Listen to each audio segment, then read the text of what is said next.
Bismillahirrahmanirrahim. Assalamualaikum warahmatullahi wabarakatuh. Alhamdulillah, alhamdulillahirabbil alamin. Assalatu wassalamu ala asyrofil anbiya'i wal mursalin wa ala alihi wa ashabihi ajma'in, amma ba'd.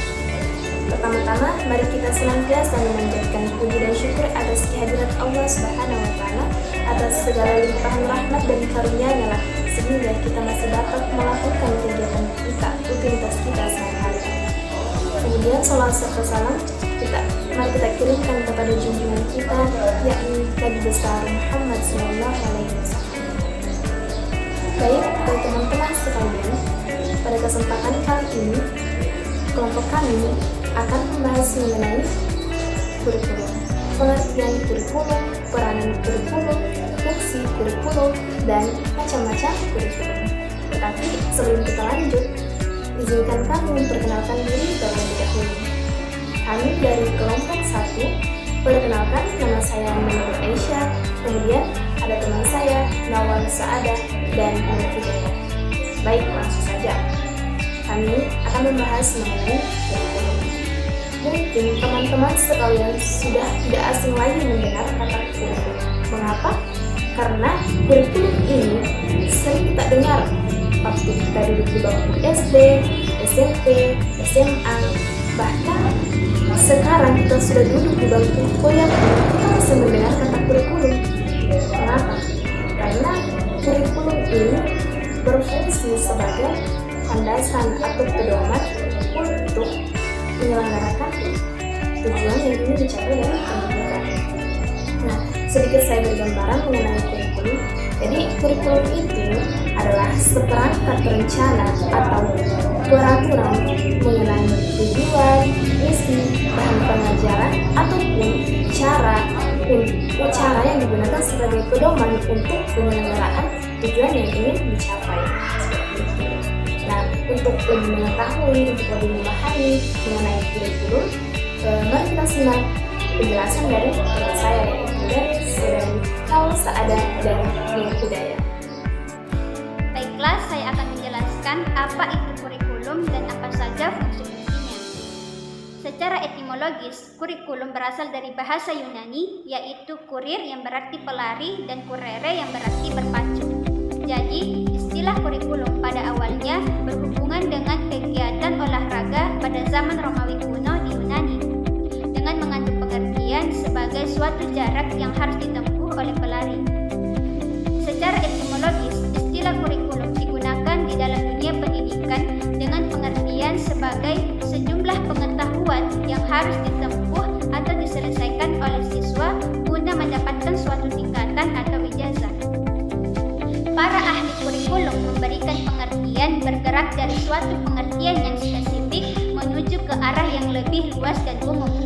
Dalam pengertian spesifik, kurikulum diartikan sebagai daftar mata pelajaran yang harus dipelajari oleh siswa. Sedangkan kelompok yang mendefinisikan kurikulum dalam arti luas mengartikan kurikulum sebagai pengalaman belajar yang dialami siswa baik dalam maupun di luar kelas untuk mencapai tujuan yang telah ditetapkan. Sehingga dapat disimpulkan bahwa kurikulum adalah seperangkat rencana dan pengaturan mengenai tujuan, isi, dan bahan pelajaran serta cara yang digunakan sebagai pedoman penyelenggaraan kegiatan pembelajaran untuk mencapai tujuan tertentu. Selanjutnya yaitu fungsi-fungsi kurikulum. Yang pertama yaitu fungsi penyesuaian. Fungsi penyesuaian memiliki makna bahwa kurikulum sebagai alat pendidikan harus mampu untuk mengarahkan siswa agar memiliki sifat mampu menyesuaikan diri dengan lingkungan, baik itu lingkungan fisik maupun lingkungan sosial. Kemudian yang kedua yaitu fungsi integrasi. Fungsi integrasi memiliki makna bahwa kurikulum sebagai alat pendidikan harus mampu untuk menghasilkan pribadi-pribadi yang utuh. Siswa pada dasarnya merupakan anggota dan bagian internal dari masyarakat. Kemudian yang ketiga, fungsi diferensiasi.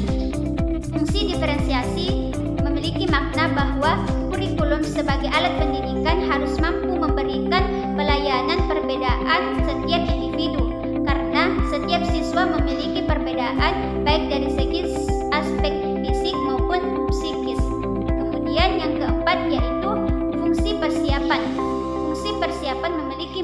bahwa kurikulum sebagai alat pendidikan harus mampu mempersiapkan siswa untuk melanjutkan studi ke jenjang yang lebih tinggi. Kemudian yang kelima yaitu fungsi pemilihan. Fungsi pemilihan memiliki makna bahwa kurikulum sebagai alat pendidikan harus mampu untuk memberikan kesempatan kepada siswa untuk memilih program belajar yang sesuai dengan kemampuan dan minatnya. Kemudian yang keenam yaitu fungsi diagnostik. Fungsi diagnostik yaitu memiliki makna bahwa kurikulum sebagai alat pendidikan harus mampu membantu dan mengarahkan siswa untuk dapat memahami dan menerima potensi dan kelemahan yang ada pada dirinya. Maka diharapkan siswa dapat mengembangkan sendiri potensi yang dimilikinya atau memperbaiki kelemahannya.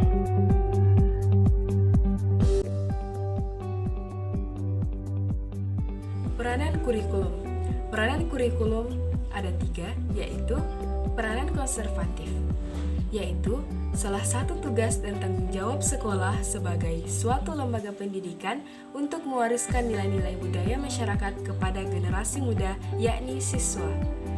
Yang kedua, peranan kreatif, yaitu sekolah memiliki tanggung jawab dalam mengembangkan hal-hal baru sesuai dengan tuntutan zaman. Dan yang ketiga, peranan kritis dan evaluatif, yaitu berperan untuk menyeleksi nilai dan budaya mana yang perlu diperhatikan dan mana yang harus dimiliki anak didik.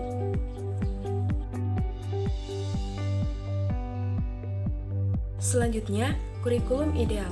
Kurikulum ideal sering juga disebut dengan kurikulum plan atau kurikulum dokumen yang dijadikan sebagai pedoman di dalam penyelenggaraan pendidikan.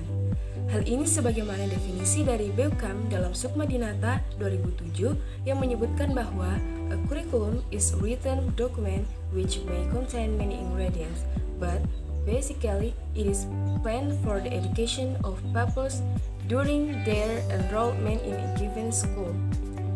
Dari definisi ini, tampak jelas bahwa BEUCAM lebih menitik beratkan arti kurikulum sebagaimana definisi dalam Undang-Undang Nomor 20 Tahun 2003, sebagaimana dijelaskan sebelumnya.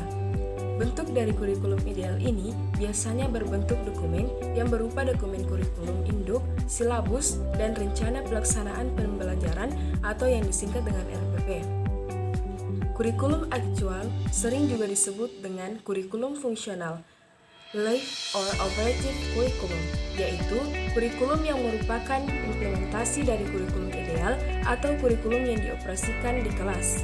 Sebagaimana dikatakan Alexander dalam Susilana 2006, kurikulum adalah learning opportunities to achieve broad educational goals and relate specific objectives for an identifiable population served by a single school center. Dalam definisi ini, Alexander tampaknya lebih mengedepankan kurikulum sebagai kesempatan belajar sebagai upaya untuk mencapai tujuan pembelajaran. Bentuk dari kurikulum aktual ini dalam sebuah proses pembelajaran antara guru dan siswa yang terjadi dalam kelas sesuai dengan rencana yang telah dibuat. Biasanya, bentuk dari proses ini adalah penerapan strategi dan media pembelajaran. Kurikulum tersembunyi. Kurikulum tersembunyi sering juga disebut dengan other curriculum, yaitu kurikulum yang merupakan hasil dari hubungan-hubungan yang berkuasa di dalam kelas, baik dalam bentuk unsur suprastruktur, kesadaran kelas, patriarki, heteroseksualitas, dan lain sebagainya yang nantinya akan membentuk sebuah habitus. Kurikulum tersembunyi ini dalam praktiknya dapat berupa pola kepemimpinan kelas, kewirausahaan, sopan santun, dan kualitas kelas. Lebih jelas, Riven dalam Kentley menyebutkan bahwa the hidden curriculum makes the pupils to form transient social relationships, submerge most of their personal identity, and assert the legitimacy of categorical treatment. Adapun Martin dalam Kentley 2009 mengatakan bahwa hidden curriculum can be found in the social structure of the classroom. The teachers exercise authority, the rules governing the relationship between teacher and student. Dalam kedua definisi tersebut, dapat dilihat bahwa kurikulum tersembunyi muncul sebagai bentuk hubungan sosial antara murid dengan murid, murid dengan guru, murid dengan administrator, murid dengan lingkungan, murid dengan aturan dan segala sesuatu yang ada di sekolah. Kurikulum tersembunyi terlihat bukan sebagai tujuan yang secara khusus dicantumkan dalam tujuan pembelajaran di sekolah, tetapi hasil sampingan dari proses sosial yang terjadi.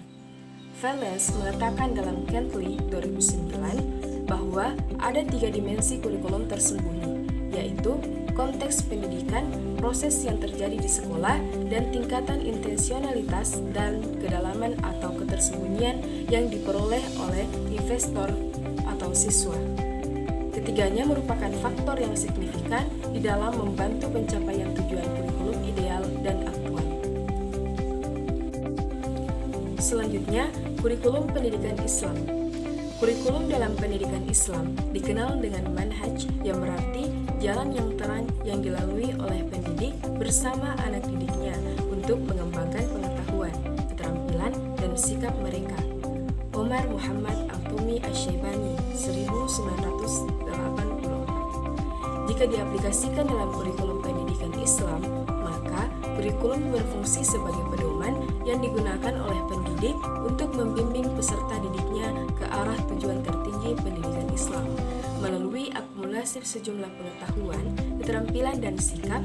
Dalam hal ini, proses pendidikan Islam bukanlah suatu proses yang dapat dilakukan secara serampangan, tetapi hendaknya mengacu konseptualisasi manusia paripurna atau insan kamil yang strateginya telah tersusun secara sistematis dalam kurikulum pendidikan Islam.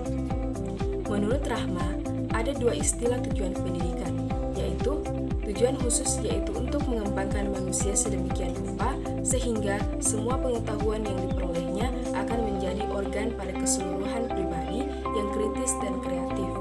Tujuan umumnya itu memungkinkan manusia memanfaatkan sumber-sumber alam untuk kebaikan umat manusia dan untuk menciptakan keadilan, kemajuan, dan keteraturan dunia. Tujuan pendidikan Islam merupakan arah yang selalu diusahakan oleh pendidik agar tercapai. Oke, mungkin itulah tadi penjelasan mengenai peran kurikulum, pengertian kurikulum, fungsi kurikulum, dan macam-macam kurikulum. Untuk itu dapat kita tarik kesimpulan bahwa kurikulum adalah rancangan dan peraturan mengenai tujuan, isi, bahan pelajaran, ataupun cara yang digunakan sebagai pedoman penyelenggaraan kegiatan pembelajaran untuk mencapai tujuan tertentu. Kemudian tadi ada peran kurikulum, di mana peran itu ada peran konservatif sebagai kurikulum mampu mempertahankan budaya-budaya sebagai warisan masa lalu. Kemudian tadi ada peran kreatif, di mana kurikulum harus mampu mengembangkan hal-hal baru untuk kemudian membantu siswa dalam mengembangkan potensinya agar berperan kreatif dalam kegiatan sosial masyarakat. Dan yang terakhir adalah peran kritis dan evaluatif, di mana kurikulum harus mampu membantu siswa menyaring atau mengevaluasi budaya mana yang harus dimiliki peserta didik atau anak didik. Kemudian ada fungsi kurikulum, di mana fungsi tadi itu berperan sebagai pedoman ataupun acuan. Fungsi kurikulum untuk guru sebagai pedoman pengawas, kemudian fungsi kurikulum untuk siswa sebagai suatu proses belajar, kemudian fungsi kurikulum untuk orang tua sendiri berperan untuk pedoman untuk membimbing anaknya belajar di rumah, kemudian fungsi kurikulum untuk masyarakat sebagai pedoman untuk membantu terselenggaranya proses pendidikan.